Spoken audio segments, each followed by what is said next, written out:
Lang karami yung 2 araw naming pangbubungkal ng lupa, guys. Mabato kasi kaya matigas pagbungkal ng lupa. Yun, dun yun ilalagay.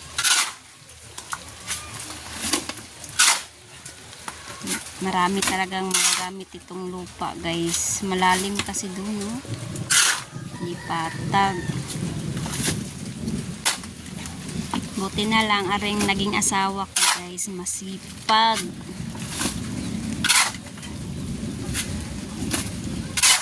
Parehas kami swerte sa isa't isa, guys, kasi masipag din ako.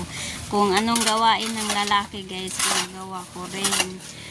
Alam nyo ba, guys, nung bata ako, kung anong ginagawa ng mga lalaki, ginagawa ko rin na pagbubuhat ng mga buhangin, bato, paghakot ng halubla. Kaya sanay ako sa mabibigat na trabaho, guys. Kaya siguro nga hindi pa rin ako nabubuntis until now. Sa sobrang kasipagan ko nung kabataan, siguro ito na yung resulta. May resulta na, guys. Hindi pa rin ako nabuntisan hanggang ngayon. Sobrang sipag ko kasi nun, guys. Kaya ko yung magkarga ng 1 sakong buhangin, 1 sakong simento, 1 sakong bato. Basic lang yung sa akin noon, guys. Ngayon, hindi ko na kaya. Pero yung pagpapala, yung mga basic na lang, yung paghakot ng halublock, yun na lang yung ginagawa ko. Siyempre, matanda na tayo. Kailangan din natin na magkaanak. Iwas na tayo sa mabibigat na mga gawain.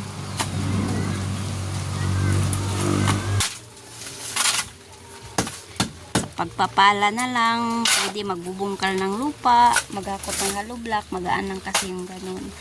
Yung paghakot ng mga buhangin, bato, or semento, hindi ko na yun kaya, guys. Matanda na ako. Nung kabataan ko ba, ang lakas-lakas ko, guys. Grabe. Kaya hindi rin siguro ako tumangkad, guys, dahil dun sa pinagagawa ko nung kabataan ko.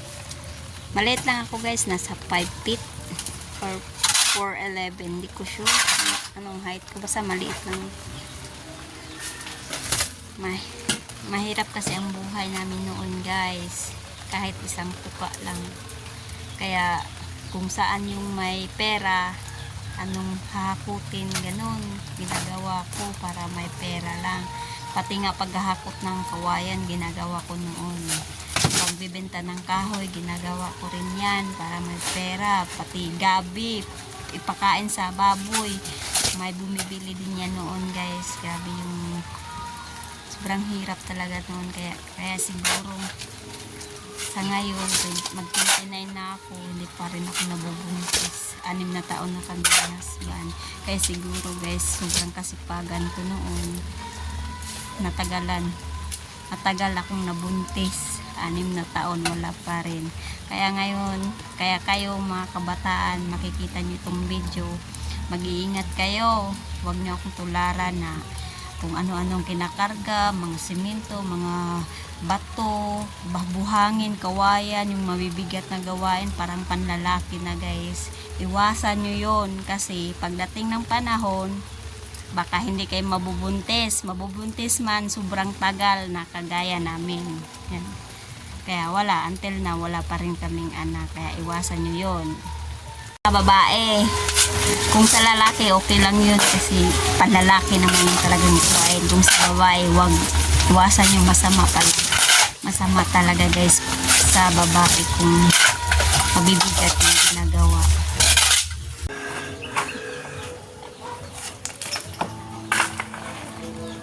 Hanggat kaya natin, guys, magtrabaho sa ating sariling bahay, kaya natin.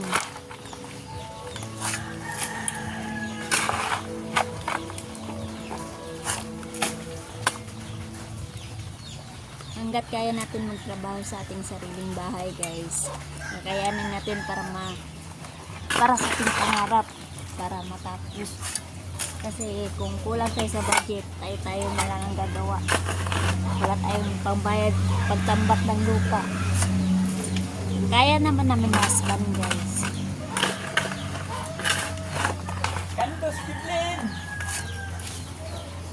Kahit umuulan guys, tuloy pa rin ang trabaho. Laban lang tayo para sa ating pangarap.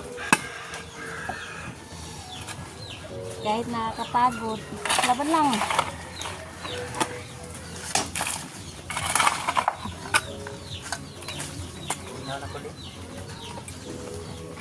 Lakit na kayo.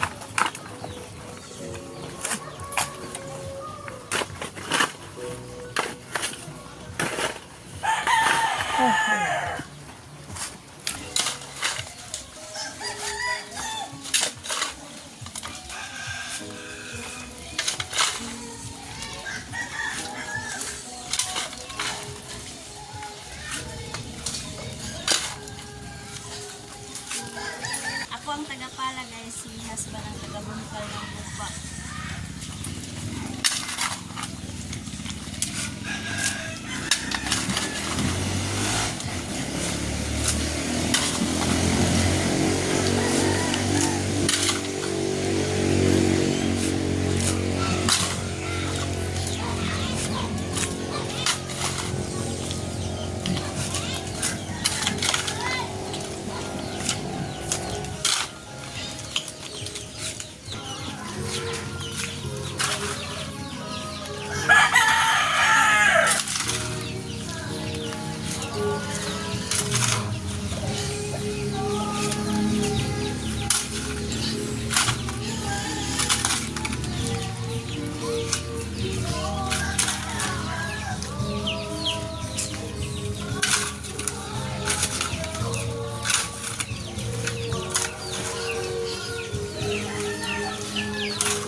Okay lang yun.